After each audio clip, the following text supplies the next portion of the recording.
Welcome to yet another edition of In Depth, a show that looks at what is making mining headlines in the Americas. Canada's mining communities are abuzz with merger and acquisition madness. To discuss this issue with me is Liz O'Hue, our deputy editor who is based in Toronto, Canada. Welcome to the show, Liz. Hi, Martin. What are some of the deals that are getting attention? Well, to begin with, maybe in this case, the aggressor is not necessarily a Canadian, but rather the Canadian is the target, and that's the big Potash Corp deal, where we've seen BHP Billiton come and announce a $40 billion offer on a fully diluted basis for Potash Corp.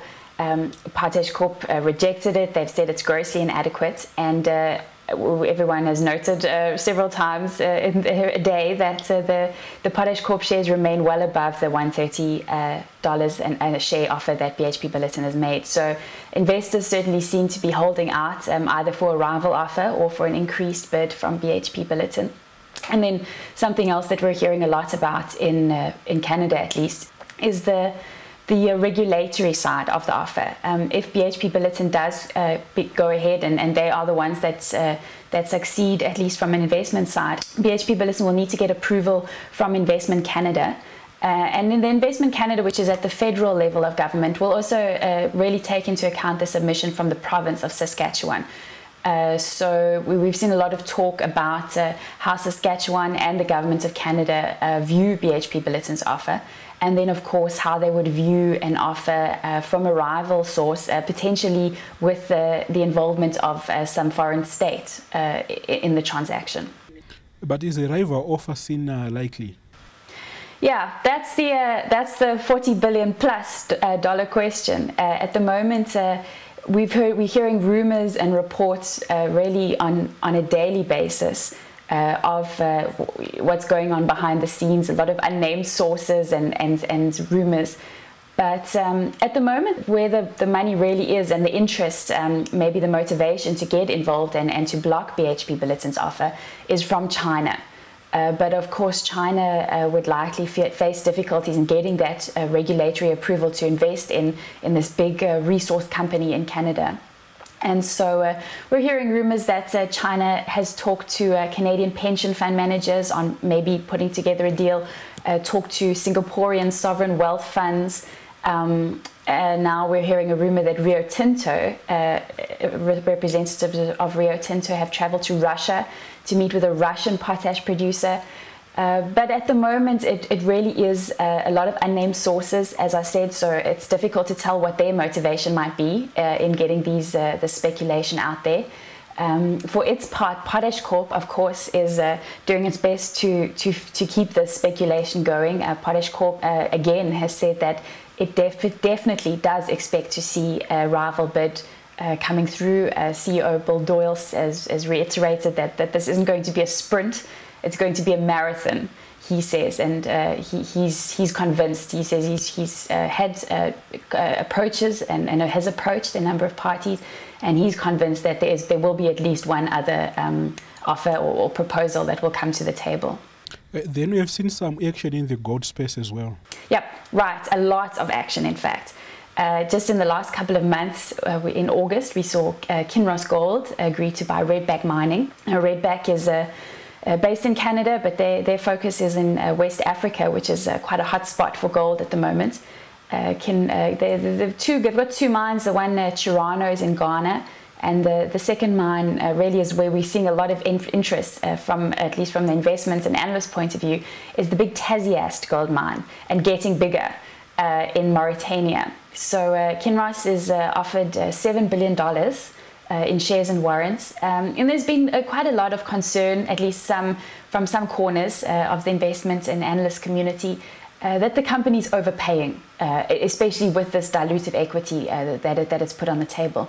So, and really what it comes down to is that Kinross's CEO, Ty Burt, has said, look, we know we've done our due diligence. We've been on the ground for 6 months. We've seen what Redback is seeing. We've done our own work, twinning holes on the ground at Tasiast, and we know what we think this mine and this resource is going to turn out to be, but we can't tell you that right now. First of all, I suppose from a competitive point of view, he doesn't want anyone else coming to the table. And then also there's the regulatory National Instrument 43101 aspects of it. So he's really just saying to investors, trust me, it's there. We've seen some two proxy advisory firms now have come out recommending in favor of the deal. But at least one institutional shareholder services has actually recommended that shareholders vote against the deal. So that vote is going to be held on September 15th in Toronto. So it will be interesting. Ty Bird said he's confident, he's positive that they will get the votes they need, which is 50% plus one vote of the votes that are made. So we'll have to see what happens there. Last week we saw Andean Resources, a company. They've got a project in Argentina, gold-silver project. Apparently they'd received a proposal from Canada's Eldorado Gold, which they rejected. Eldorado, at least an initial proposal, Eldorado made a formal proposal. They didn't hear back from Andean Resources, and so Eldorado actually, went ahead and announced they were going to take their offer straight to shareholders because the Andean board wasn't cooperating. And just a few hours later, Andean made an announcement that it had in fact entered into an exclusivity agreement with Goldcorp, Canada's second biggest gold miner, for a friendly takeover.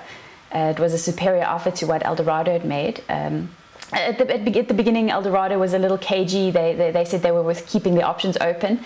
But now we've heard that Eldorado has in fact decided to. They say they don't want to get into a competitive bidding process. They see there's a great possibility for shareholder value destruction, so they're going to pull out of that deal. And then just this morning, in fact, when I'm talking to you, we've had another two junior companies, Anatolia Minerals, they've got operations in Turkey, and Evoca Resources, operations in Australia. They've announced what they're calling a merger of equals. So we're seeing a lot of activity, especially in the gold space. We've got, companies they've seen huge margins with these historical high gold prices, and I think there's a lot of money burning up in a lot of people's pockets, and obviously they're under pressure to ensure their future growth of production, reserves, and resources. So presumably we'll see a lot more of this going forward. And finally, even platinum group metals are making the headlines. That's right. Just quickly, Stillwater Mining, that's really the only primary platinum group metals producer in the US, and one of two in North America. Then in Canada, we've also got North American Palladium. So they've announced they've agreed also on a friendly transaction to buy a company called Marathon PGM Corp, which has their main project is a project in Ontario, also called Marathon. And it's actually got more, interestingly enough, compared with the South Africans, for example, but similar to Stillwater's operations in the US. It's more palladium than platinum. And then besides platinum group metals, gold and silver, it's also a copper project. And in fact, one of the interesting things about it is that the copper production, assuming that copper prices stay where they are at the moment or potentially go higher, the copper production will actually more or less offset the production of the platinum group metal. So it will be an extremely low-cost producer.